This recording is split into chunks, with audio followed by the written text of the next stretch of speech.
So I'm Nick Hooton. I'm Research Policy and Practice Advisor for the Rebuild Research Consortium. We've been working on generating and supporting the use of evidence in conflict and crisis affected settings. You'll hear a little bit of an overview of some of our work, but the particular focus of this session, as you'll see from the title and the background paper that collaboratively we've produced for this, is focusing on looking at long-term health systems strengthening approaches during settings of current conflict and crisis. So we're firmly sitting in the humanitarian development interface.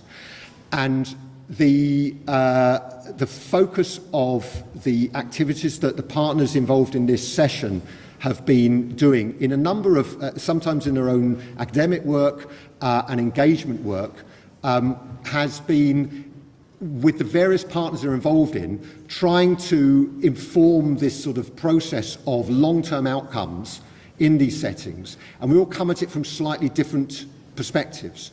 So I will just give a little bit of an overview of what we're going to do in this session, but the key objective of this session is to try and capture broader experiences. So from you as participants, of your experiences of the generation and the use of evidence to inform the long term during these settings of where there is immediate humanitarian and emergency approaches still needed. So obviously a very challenging area.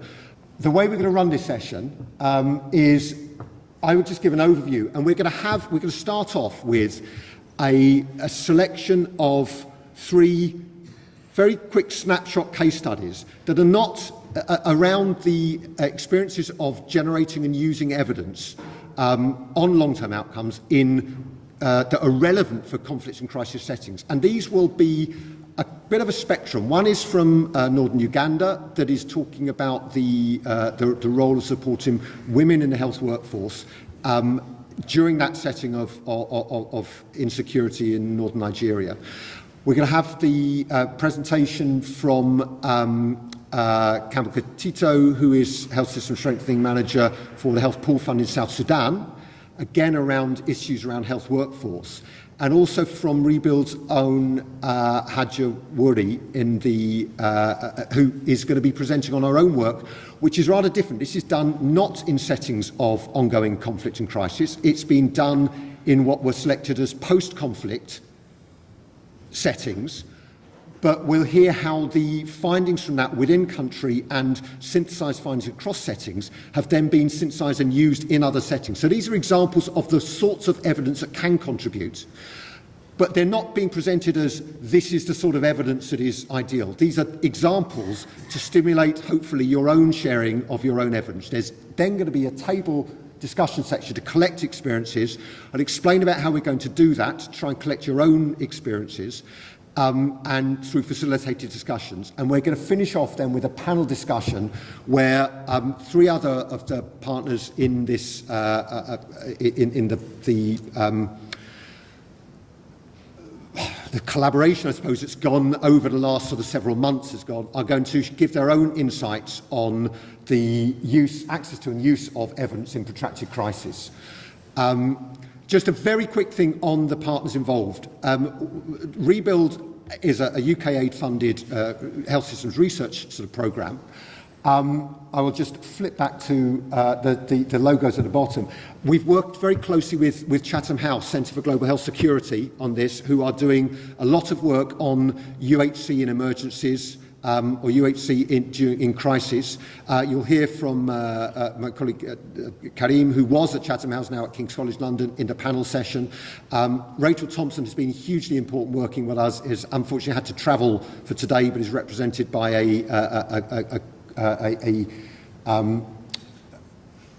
Sylvia, a colleague here now. Evidence Aid, Ben I will introduce in a minute, is going to be moderating the session. Evidence Aid are producing, supporting the use of evidence in humanitarian settings. So we're clearly on their turf here.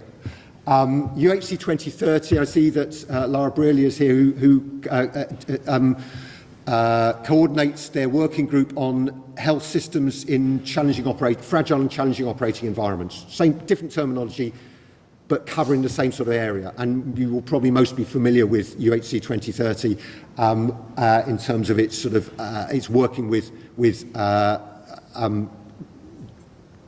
governments as well as international organisations and civil society organisations. My colleague Katie Bigmore from Integrity was with Crown Agents, who were initially one of our partners on this, is going to be presenting, or going to be part of the session, the panel discussion at the end, and has got wide experience in health systems, support of health systems in conflict-affected settings. Crown Agents obviously oversee a lot of these sort of programs and were instrumental in getting us in contact with people to present the case studies initially. And the two case studies you hear about from Northern Nigeria and South Sudan are both programs that are implemented by DII.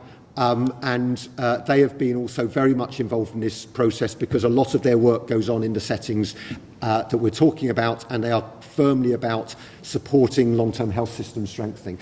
And all of this really comes under the sort of umbrella of interest of the Health Systems Global Thematic Working Group on Health Systems in Fragile and Conflict-Affected Settings.